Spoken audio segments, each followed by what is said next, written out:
Hi everyone, welcome back to my channel. So ఈరోజు actually video దేనికోసం అంటే solar setup మీకు చూపిద్దాం అనుకుంటున్నాను. మేము రీసెంట్గానే సోలార్ పెట్టించామండి. సో ఈ వీడియోలో దాని యొక్క యూసేజ్ కోసం అండ్ అది పెట్టించాక మాకు బిల్ అయితే ఎలా వచ్చిందో అవన్నీ ఈ వీడియోలో మనం చూద్దాము. సో మనం ముందుగా సెటప్ చూసేద్దాము పదండి.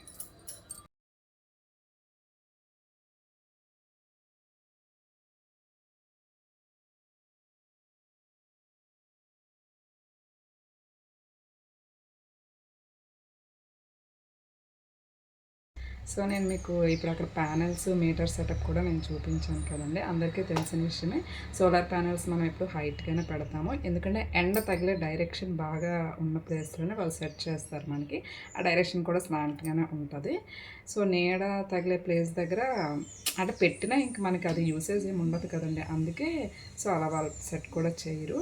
నెక్స్ట్ నేను ఇప్పుడు ఇందులో చెప్పాల్సింది ఏంటంటే, మాకు సోలార్ పెట్టకముందు మాకు కరెంట్ బిల్ ఎప్పుడు మ్యాక్సిమం 3000, 3500, 4000 ఆ రేంజ్లోనే వచ్చేది.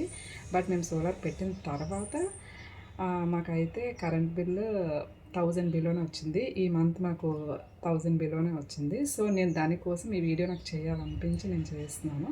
ఈవెన్ మా ఇంట్లో మేము ఎలక్ట్రానిక్ అప్లయన్సెస్ చాలానే యూజ్ చేస్తాము. Dish washer, washing machine, geysers, AC ఇవన్నీ రన్ అవుతూనే ఉంటాయి.